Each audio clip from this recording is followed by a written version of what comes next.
오늘 하나님께서 우리에게 주신 말씀은 신명기 2장 16절에서 25절까지 말씀입니다. 신명기 2장 16절에서 25절까지 말씀입니다. 하나님의 말씀입니다. 여러분들은 들으십시오. 모든 군인이 사망하여 백성 중에서 멸망한 후에 여호와께서 내게 말씀하여 이르시되 내가 오늘 모압 변경 아르를 지나리니 암몬 족속에게 가까이 이르거든 그들을 괴롭히지 말고 그들과 다투지도 말라.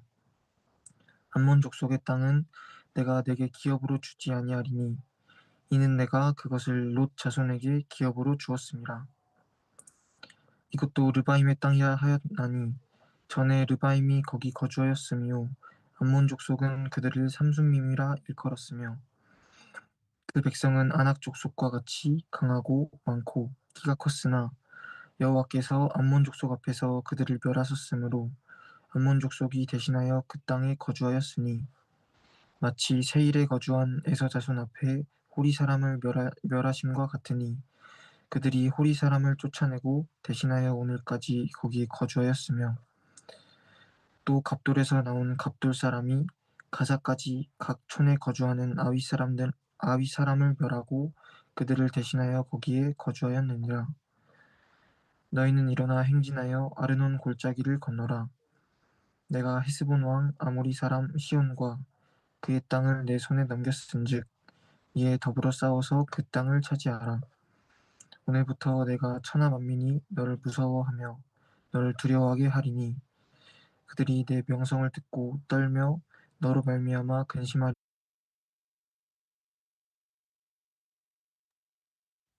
아멘. 감사합니다. 오늘은 천하 만민이 너를 무서워하리라. 천하 만민이 너를 무서워하리라. 이 제목으로 하나님의 주시는 은혜를 나누겠습니다. 16절에 보니까 군인이란 군인은 마지막 한 사람까지 다 죽었다. 무슨 말입니까? 이스라엘 백성들이 40년 전에 이집트에서 나올 때 전쟁할 수 있었던 싸울 수 있었던 그 젊은 사람들, 그런 전투력을 가지고 있는 백성들이 다 죽고 이제는 없어졌다는 뜻입니다. 하나님 말씀대로 순종하지 않았던 그 세대, 그 부모들의 세대는 가나안 땅에 못 들어가고 다 죽었다는 것입니다. 이제 2세들만 남은 것입니다. 20세 이하의 2세들만 남은 것입니다. 하나님께서는 이스라엘 백성이 그 광야에서 오랫동안 머문 다음에 다른 나라를 지나가게 하셨습니다. 가나안 땅을 이제 가기 위해서 다른 나라들을 통과해야 된다 이겁니다. 18절에 보면 오늘 너는 모압의 경계인 아르를 지나야 된다. 하나님께서 이제 모세에게 이스라엘 백성들이 싸워야 될 나라가 있고 또 싸워서는 안 될 나라, 그냥 지나쳐야만 되는 나라가 있고 또 반드시 싸워야 될 나라가 있다는 것을 모세에게 말씀해 주시는 것입니다. 각 나라마다 그렇잖아요. 어느 나라와는 싸우면 안 되고 어느 나라와는 상황이 벌어지면 싸워야 되고 이렇잖아요. 우방끼리는 싸우지 않죠. 서로 그 협력을 하죠. 그러나 적이 우리 자기 나라를 불리하게 하는 나라라면 상황이 어려워지면 싸우는 거죠. 전쟁을 하는 거죠. 그것을 하나님께서 모세에게 가르쳐 주시는 것입니다. 어느 나라와는 싸워라. 어느 나라와는 싸우지 말아라. 이것을 가르쳐 주시는 것입니다. 하나님의 백성이기 때문에 하나님께서 친히 지도해 주시는 것입니다. 근데 19절에 보면 암몬 백성이 사는 곳에 이르면 그들을 괴롭히지 말아라. 암몬 족속과는 싸우지 말아라. 그렇게 말씀하시는 거예요. 그리고 그들과 다투지 말아라. 그들의 땅을 너희에게는 주지 않았다. 하나님이 허락하신 땅만 차지하는 것이지 하나님이 허락하지 않은 땅은 건드리면 안 된다. 그 나라 사람들과 싸우면 안 된다는 거예요. 왜 암몬 백성들하고는 싸우지 말라고 했느냐 하면 그 암몬 백성은 내가 롯의 자손에게 준 땅이다 하는 거예요. 그렇기 때문에 에, 그 땅은 이스라엘 백성들에게 배당되는 그런 땅이 아니었다 하는 것입니다. 그 땅은 그 롯이 누굽니까? 롯이 아브라함의 조카잖아요. 아브라함과 롯과 같이 있다가 목자들이 싸우니까 헤어졌죠. 그러다가 롯이 이제 포로가 돼가지고 그 붙잡혔을 때 아브라함이 롯을 구해 주었잖아요. 그런 그 어, 친척이고 형제란 말입니다. 그러니까 그 땅은 그 롯이 낳은 아들들이 누구냐면은 모압과 암몬이거든요. 별로 경건한 자손은 아니지만 그럼에도 불구하고 아브라함의 조카 롯의 아들들의 땅이기 때문에 형제란 말입니다. 그러니까 어, 싸우면 안 된다. 그러니까 형제끼리는 싸우지 말고 평화롭게 지나가라 하는 것입니다. 형제끼리 싸우면 안 되죠. 형제끼리 같은 민족끼리 싸우면 안 되죠. 그래서 지나가라는 것입니다.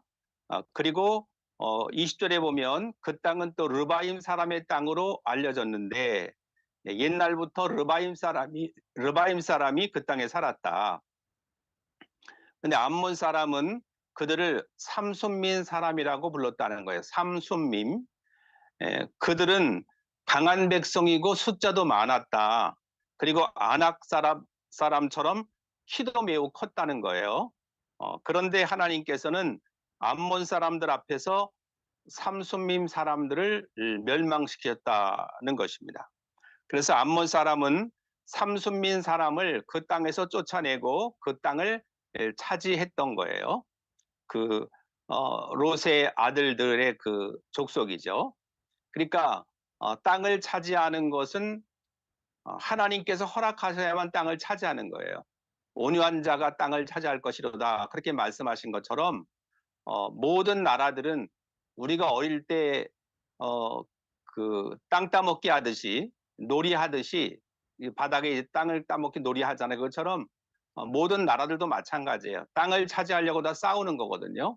근데 하나님께서 허락하시는 그 지역들이 다 경계가 있는 것입니다.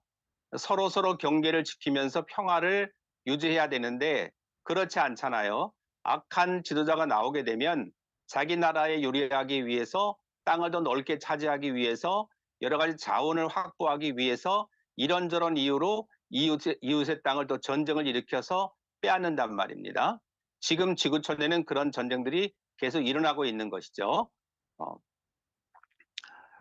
그래서 전쟁의 결과는 하나님께 있다. 사람들이 믿든지 안 믿든지 그건 상관이 없고 전쟁은 여호와께 속해 있는 것입니다. 사람들은 그 자기 앞에 있는 것만 볼 줄 알지 역사를 주관하시는 하나님은 모르죠. 우리도 우리 앞날을 모르잖아요. 내가 1년 후에 5년 후에 10년 후에 어떻게 될지 우리나라가 1년 후에 5년 후에 10년이 어떻게 될지 아무도 모르죠. 그래서 역사를 주관하시는 분은 하나님이신 것입니다. 사람도 100년도 못 살고 죽잖아요.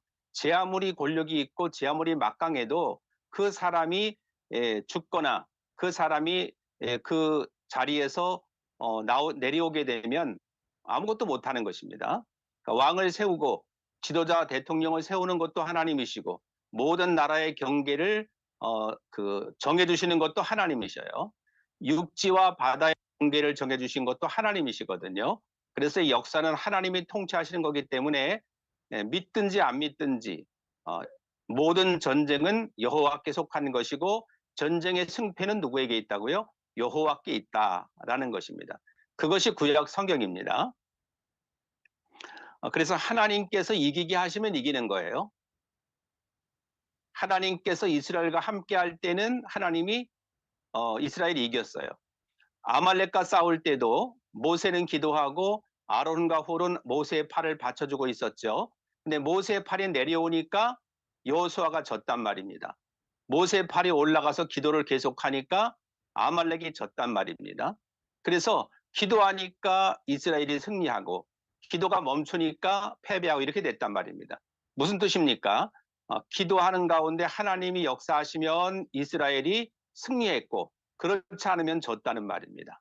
이렇게 이스라엘의 모든 역사가 하나님이 함께 하실 때마다 그들은 승리했고 하나님이 함께하지 않을 때는 다 패배했다라는 것입니다. 어느 나라든 다 마찬가지인데 특별히 이스라엘은 하나님의 선택받은 민족이기 때문에 그것이 성경에 기록이 되어 있는 것입니다. 그래서 전쟁은 내가 힘이 강하다고 해서 군사가 많다고 해서 무기가 좋다고 해서 이기는 것이 아니고 내가 약하다고 해서 지는 것이 아니라는 것입니다. 하나님께 달려 있는 거예요. 그래서 다윗은 뭐라고 했습니까? 여호와는 나의 힘이시요 나의 요새시요 나의 피할 바위시요 나의 방패시라. 그렇게 하나님이 나라의 모든 것을 막아주시고 하나님이 힘이 되셔서 우리나라를 평화롭게 유지하게 해주신다는 것을 고백했던 것입니다. 그래서 하나님 앞에 인정받고 사랑받는 그 왕이 됐던 거죠.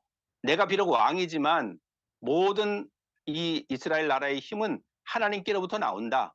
무기로 싸우는 것도 아니고 군사의 숫자로 싸우는 것도 아니고 하나님이 이기게 하셔야 이기는 것이다 하는 것을 인정했다는 것입니다. 그러니까 하나님을 믿는 모든 사람들은 지금도 모든 전쟁, 모든 역사는 하나님이 이끌고 가신다는 것을 인정해야 하는 것입니다. 인정하지 않는 것은 올바른 믿음이 아닙니다.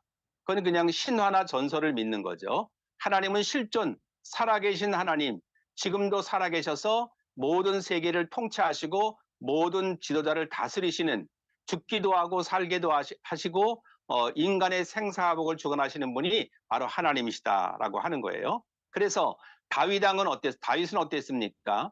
골리앗과 블레셋의 골리앗과 비교했을 때는 비교도 안 됐죠. 게임이 안 됐죠. 완전히 고목나무에 매미 붙은 것처럼 너무나도 비교가 안 될 정도로 약했지만 하나님은 하나님과 그 하나님의 군대를 모욕하는 블레셋을 용서하지 않으셨습니다. 그래서 어린 다윗의 물맷돌 하나로 쓰러지게 된 것입니다. 어떻게 물맷돌 하나 맞고 쓰러지겠습니까? 근데 하나님이 함께 하니까 그냥 급소에 맞아가지고 쓰러진 것입니다. 그러니까 그 다윗이 승리한 건 무슨 뜻이에요? 하나님 편에 서야 승리한다는 것입니다. 다윗은 여호와가 나의 목자가 되신다. 그렇게 양처럼 하나님을 섬기고 따랐기 때문에 하나님께서는 다윗에게 승리를 안겨주신 것입니다. 그러니까 우리는 정의 편에 서야 될지 불의 편에 서야 될지 정직한 편에 서야 될지 거짓의 편에 서야 될지를 분명히 해야 되는 것입니다. 정직과 거짓 어느 편에 서야 되겠어요? 어느 편에? 정직. 정의와 불의 어느 곳에 서야 되겠습니까? 정의 편에 서야 되는 것입니다. 빛과 어둠, 빛의 자녀로 살아야 되느냐 어둠의 자녀로 살아야 되느냐 어느 자녀로 살아야 되죠? 빛의 자녀로 살아야 되는 것입니다.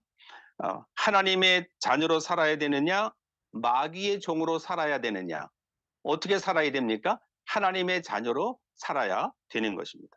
그래서 다윗은 우상을 숭배하는 그 블레셋 군사인 그 블레셋을 하나님의 편에 서서 용감하게 싸우니까 하나님이 다윗의 손을 들어주신 것입니다. 그래서 위대하고 영광스럽게 다윗은 승리할 수가 있었던 것입니다. 우리들도 반드시 어떤 상황, 어떤 환경에서든지 하나님의 편에 서서 예수님의 편에 서서 마귀와의 싸움에서 승리하시기를 주님의 이름으로 축복합니다. 또 22절에 보니까 에서 자손에게도 같은 일을 해주셨어요. 에서가 누구였습니까? 에서는 이삭의 아들이죠. 쌍둥이 아들. 에서와 야곱이 있잖아요. 장자의 축복권을 쌍둥이 동생인 야곱에게 팔아버린 사람이 에서잖아요. 아브라함의 아들이 이삭, 이삭의 아들들이 에서와 야곱이잖아요. 그래서 에서 자손은 세일에 살았는데 하나님께서는 에서의 편을 또 들어주셨다. 비록 그가 야곱은 믿음의 사람이었고 에서는 장자의 축복권을 팔아버린 사람이지만 그럼에도 불구하고 아브라함과 이삭에게 약속하신 그 약속이 있기 때문에 하나님은 에서의 편을 들어주셨다는 것입니다. 이렇게 하나님께서는 한번 약속한 것, 내가 아브라함의 하나님이고 이삭의 하나님이다. 이렇게 약속하신 하나님은 그 자손이 비록 부족하고 약하지만 하나님은 그 약속대로 역사하시고 긍휼을 베풀어 주신다 하는 것입니다.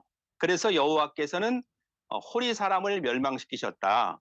에서 자손이 호리 사람을 그 땅에서 쫓아내서 지금까지 살고 있다 하는 것입니다. 근데 이제 24절에 보니까 일어나서 아르논 시내를 건너라 그렇게 명령하셨다는 거예요. 보아라, 내가 헤스본의 왕 아모리 사람 시혼을 이길 힘을 너에게 주겠다 하고 이제 뭐 이렇게 모압, 암몬 또 에스의 자손 그 땅은 이제 그냥 싸우면 안 되는 거예요. 형제니까 그냥 지나가라고 하나님이 하셨으니까 지나가는 건데 이 어, 헤스본의 왕 이 시온과는 싸우라는 것입니다. 하나님이 싸워서 그것을 차지하라는 것입니다. 그리고 그의 땅을 너에게 주겠다. 그러니까 시온과 싸워서 그의 땅을 차지하라고 하나님이 명령하시는 것입니다. 하나님이 싸우라 그러면 싸우는 거예요. 싸우지 말아라 그러면 싸우지 않아야 되는 거예요. 막 형제가 싸울 때 부모님이 얘들아 형제끼리 싸우면 어떡하니 싸우지 마. 그럼 싸우지 말아야 되는 거예요. 싸우지 말라는데 싸우면 안 되는 거죠. 근데 적이 우리 가정을 해치는 적이 나타나서 싸워야 되는데 안 싸우면 또 안 되는 거죠. 그래서 적을 분명히 알아야 돼요. 우리는 영적인 존재인데 우리의 싸움은 혈과 육에 관한 것이 아니라 영적인 싸움, 마귀와의 싸움이거든요. 우리는 마귀와의 싸움에서 우리의 가족을 지켜야 되잖아요. 근데 가족끼리 싸우고 형제끼리 싸우면 되겠어요, 안 되겠어요? 안 되는 거죠. 우리의 가정에서, 우리의 교회에서, 우리의 삶의 일터에서 우리 하나님의 자녀들끼리 싸우면 됩니까, 안 됩니까? 안 된다는 거예요. 형제가 서로 싸우면 둘 다 망한다고 했거든요. 우리의 적을 분명히 알아야 되는 거예요. 우리 대한민국의 적이 누군가도 분명히 알아야 되는 것입니다. 싸워야 될 나라가 있고 싸우지 말아야 될 나라가 있는 거예요. 우리는 미국과 동맹 관계잖아요. 우방이잖아요. 가장 피로 나는 혈맹이란 말입니다. 서로 싸울 수가 없는 거예요. 왜? 가장 위태로울 때 도와준 나라이기 때문에. 그러나 우리나라를 호시탐탐 노리고 우리나라의 모든 국익을 빼앗으려고 하는 나라가 있다면 싸워야 되는 거예요. 그걸 분명히 우리가 알아야 하는 것입니다.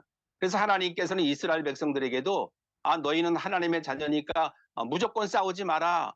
그렇게 한 게 아니라 싸우라 이렇게 말씀하신 거예요. 싸우라는 사람과 싸우고 싸우라는 그 나라와 싸워야 되는 건데 내 마음대로 하면 안 된다는 거예요. 하나님이 어떻게 하면 좋습니까? 싸우라 그러면 싸우는 거고 싸우지 마라 그러면 안 싸우는 거예요.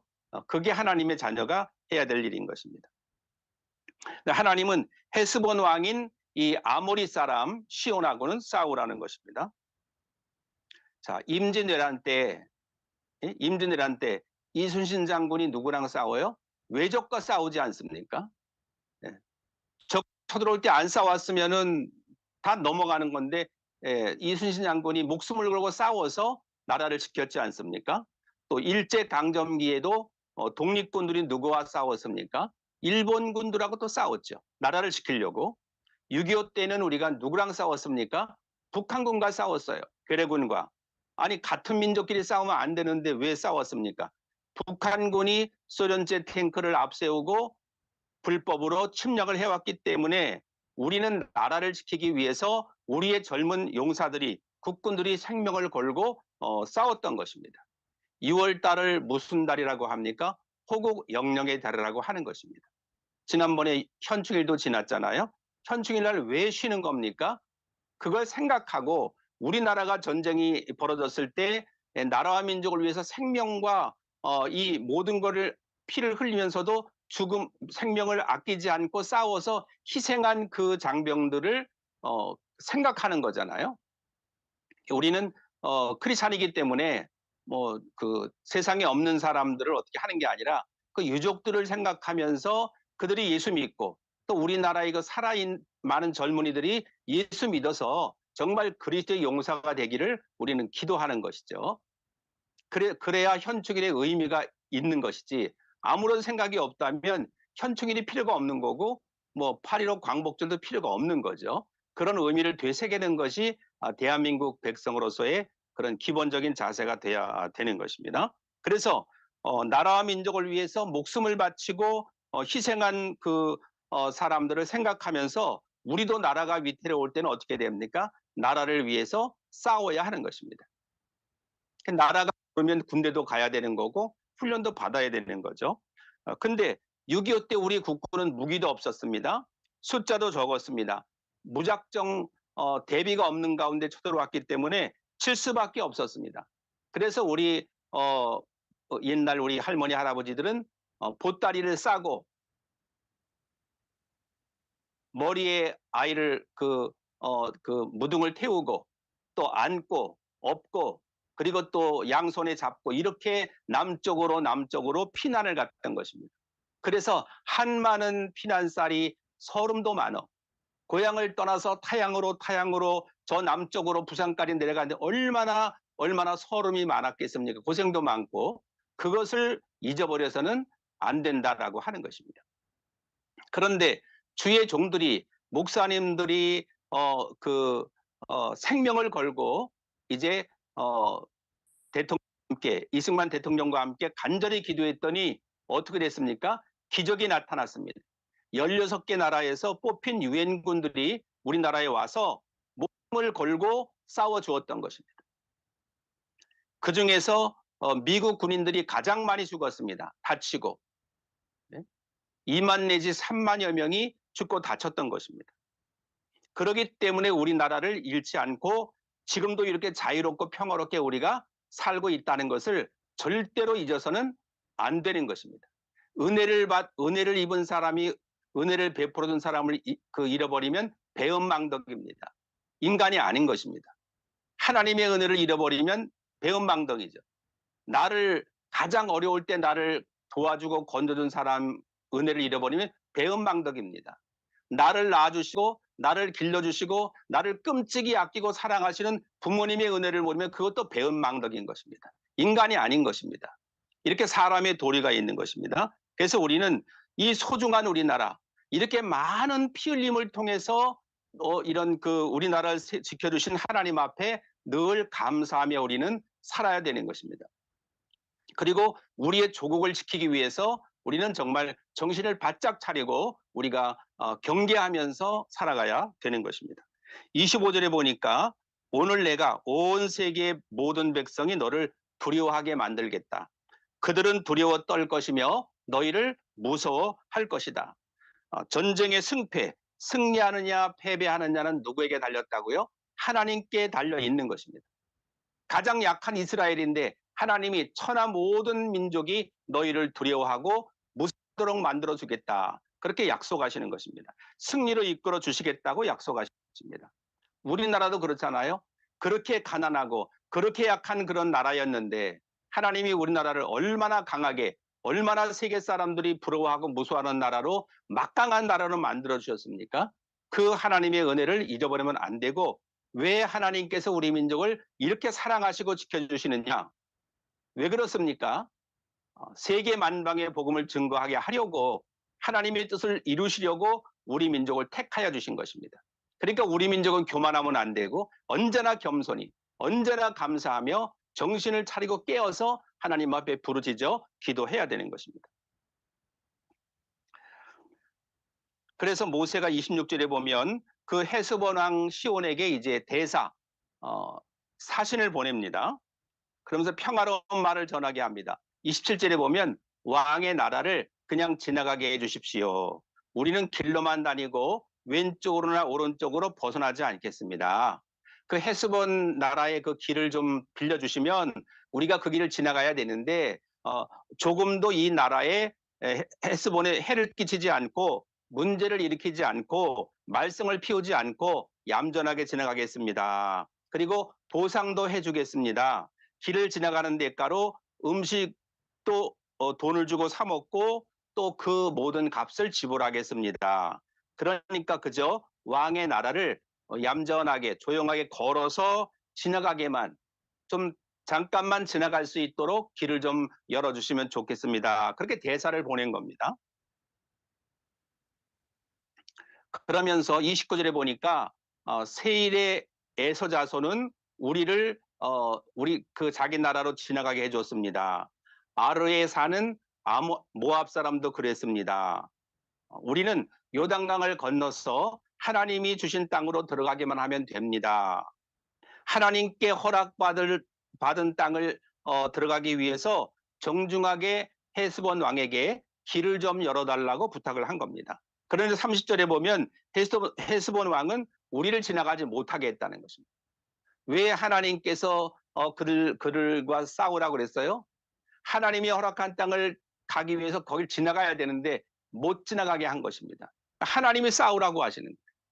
하나님의 뜻이 있는데, 하나님의 약속이 있는데, 하나님의 계획이 있는데 그것을 막으니까 그들과 나가 싸우라고 하는 것입니다.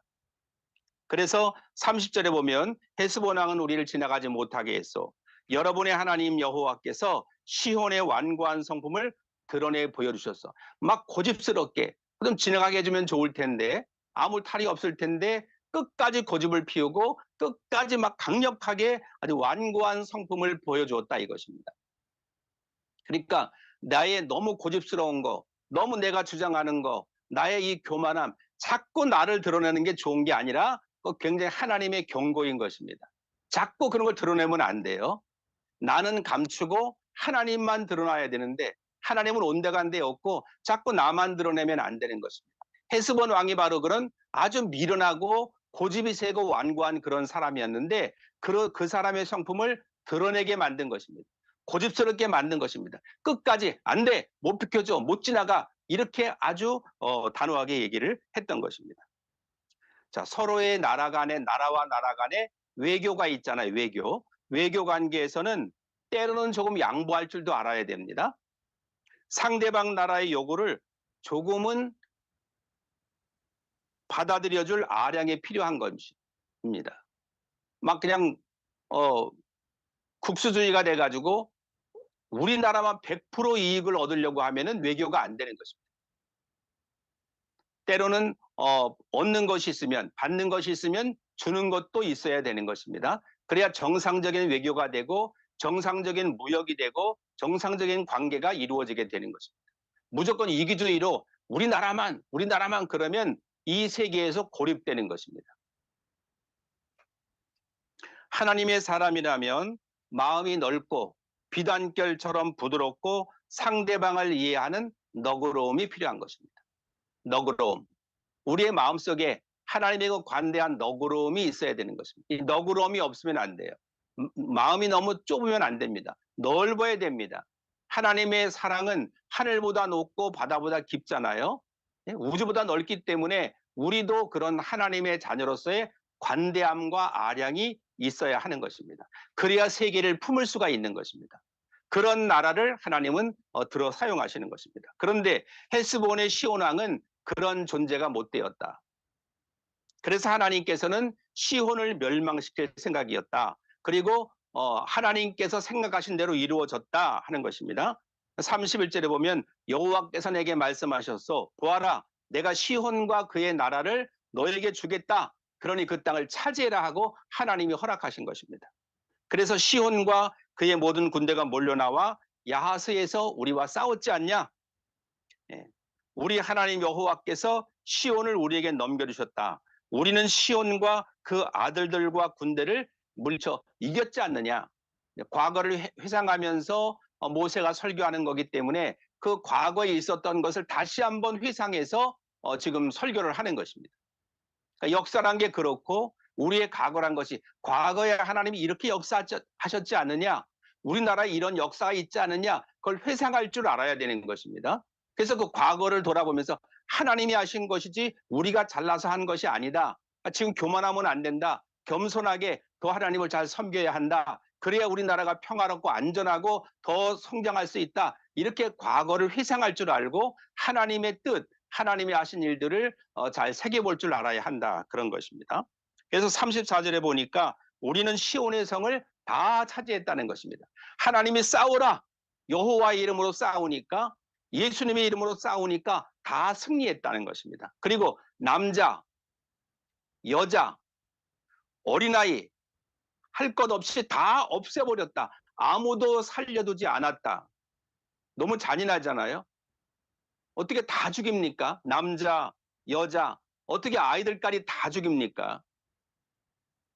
그것은 우상을 숭배하는 사람은 멸망한다는 것을 하나님이 보여주시는 거예요. 마지막 때에 예수님이 심판하실 때 봐주시겠습니까? 아유 불쌍하다. 아 얘는 뭐 지옥 보내기엔 너무 좀 안 됐다. 아유 측은하다. 봐주시겠습니까? 없습니다. 지옥 갈 사람 지옥에 다 가는 거예요. 심판받을 사람 다 심판을 받는 것입니다. 그러니까 어떻게 해야 됩니까? 지금 예수 믿어야 되는 것입니다. 나중에 믿고 뭐 내가 좀 잘 여유가 있으면 믿지. 아닙니다. 지금 믿어야 된다는 것입니다.